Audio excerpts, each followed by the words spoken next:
Welcome guys, this is going to be my first video for my own channel.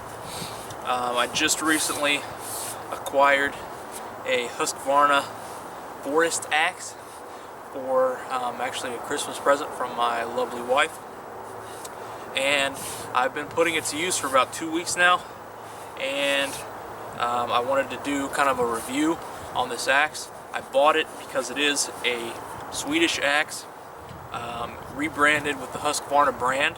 It's made by Holtzbrooks from Sweden, Swedish steel. It comes in, actually I believe it was ordered for $61.99, and which is an absolute value for a Swedish steel axe, seeing as how Wetterlings and Gränsfors as of right now are kind of getting a little hard to come by, so the price is going up. I believe a forest type axe, this is a 26-inch axe. I believe an axe of this size, Wetterlings or Gränsfors, is 120, 130 plus right now. So for $62, this is an amazing bargain. There are some things you're going to have to give up to get this, at this price, but we'll talk about those here in just a second. But I just wanted to take a second, welcome you to this first video for this channel. I've been doing videos for 6 months or so for Pathfinder TV. This will be my first one for this channel, so hopefully you guys enjoy. Stay with us. This right here is how the axe comes. It was shipped to me with the sheath on, just like this, basically wrapped in cardboard. It came with the Forest Axe tag, made in Sweden, with the Husqvarna logo. It has a hickory handle, a nice lanyard hole here at the end. This is 26 inches. The head is Swedish steel. It is it's listed as either 1.9 or 2 pound head. Doesn't really matter. The 0.1 difference to me. It does come with a pretty nifty, here's what I'm going to say, the design of this sheath is nifty to cover your bit.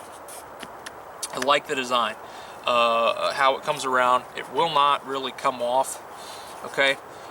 However, this sheath actually damaged my axe in shipping, because if you look right here, and hopefully this shows up, there is no welt in between the leather on the sheath. So these rivets, the only thing, there's no welt to kind of protect the axe from, if it gets dropped with the sheath on, like this, if it gets dropped this way in shipping, which apparently it did, I have a nick right where this rivet is in my blade. It's not an actual nick, it's more of a dent, and I've left it in there so you guys can see it. It is right here. Just kind of folded the edge back over. I have not touched it up at all, just because I wanted to test it as is. Okay, so that is one kind of complaint I guess I could have, or a drawback to buying this type of axe with this type of sheath. I do have a Gränsfors carpenter's axe, which does have a welt in the sheath, to kind of protect the blade, even though it is still riveted. I kind of prefer a hand-sewn edge with a welt. That way you never really have that issue. One of the reasons this axe you can buy this axe for $62, even though it's a Swedish steel axe and a Holtzbrooks axe of the same length and specs, it goes for $100 or something, somewhere around there, if you can even find one. They're kind of hard to get here in the States. Is because they kind of cut down on the fit and finish of this axe. You can see a lot of grind marks where they ground this down. It's very rough, and the edge on it is so-so.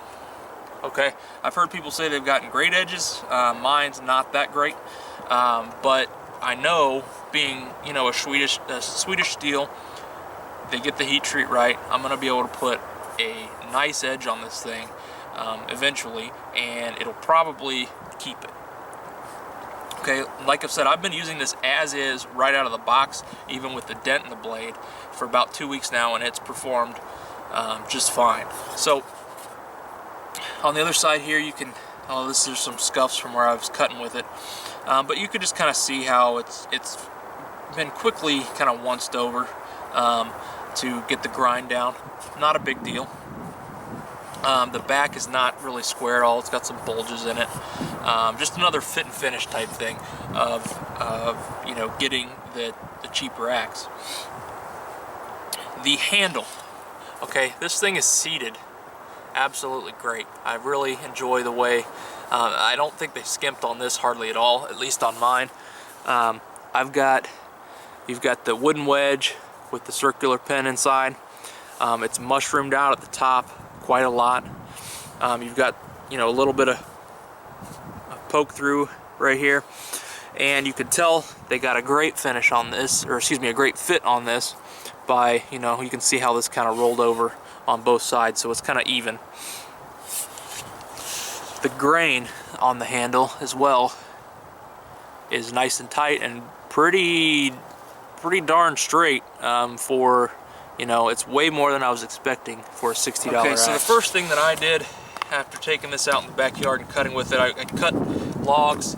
I split logs. I did like a shear cut, you know, cross. We did splitting. It actually did very well in splitting. I'm kind of surprised, seeing as how the profile is very thin on this axe, but it's got enough heft to it to lend it to splitting and chopping and everything. Very, very fond of it. But one of the first things I did was I grabbed this sheath from an axe that I actually already had. I had a Amish guy make me this. It does great work, and this thing cost me I believe it was $12, and it was made for an axe that was smaller, which fit right here. Well, I had the tools at the house to go ahead and punch this out and add another snap. This is sewn, riveted in the corners, and does have a nice thick welt right down the middle. So I went ahead and popped this thing on here. I'm not going to really deal with that other sheath anymore now that I have this, because I don't want to really risk getting any more nicks in the blade. A buddy of mine, Scotty Kinder at West Virginia Survival, I was talking to him about this axe, and he's like, hey, I got one up at the truck last time we were down at the Pathfinder school, and I got to play around with his. And he had told me he had a buddy, I believe this is the way the story goes, he had a buddy that had grabbed his axe and didn't realize the sheath was on here and went to chopping. So he had 4 nicks in his blade that he had to get out later with a file. Now that could be done with any sheath if you just take it and start chopping wood with the sheath on it, but I just feel that this sheath lends itself to you know, damaging your edge quicker than anything else. So guys, that being said, we're gonna take this out and just do a little bit of a chopping test with it.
I don't like the sheath of this axe.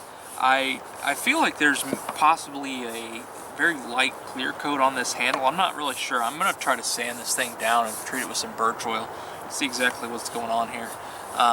That's another little concern I have, but that's just something that I can change, just like I did with the sheath. It's not gonna break the bank to have to make those kind of changes yourself. So in closing, I don't want to compare this directly to a Wetterlings or a Gränsfors axe, even though it is a Swedish steel made by, you know, one of the old forges in Sweden. I want to kind of look at it a different way and say, if your budget is under $100 and you want a 3/4 to full-size axe or boy's axe, this is, in my opinion, the best axe you're going to be able to find. After using it, I've used when I'm at the school, I use, you know, Gränsfors. I have the Gränsfors. I use Wetterlings. I've used Estwings, and so I've used, you know, kind of both sides of the budget here. This is the best axe I've used for under $100, and I'd say, you know, you can put it up against some of those other axes. It's going to fall a little short the way it comes out of the box, but this axe will not. I don't think it's going to let you down. If it still stays at around the $60 price tag that it has been, I have noticed it's been creeping up here lately. But if you can snag one of these for 60 bucks, I would absolutely recommend you do that. I think it's going to be a rock solid axe. Like I said, I've been using it solid for about 2 weeks. I'll have a few action shots of it, but it's not going to do justice to, you know, the actual dirt time it's had with it. So yeah, like I said, the sheath is about the only thing that I can really complain about. Maybe the fit and finish, but I'm not even that concerned about it because it's doing fine for me right out of the box. So if that's your budget, hit it up, guys. I know a couple other people have also recommended this axe. I'm a little late to the party. West Virginia Survival, I know Brian Manning at Snowwalker Bushcraft also has one of these as well, and Wrangler Star also kind of was a factor in me ordering this. So this is my take on it. I hope you guys enjoy. Thanks for watching, and we'll catch you next time.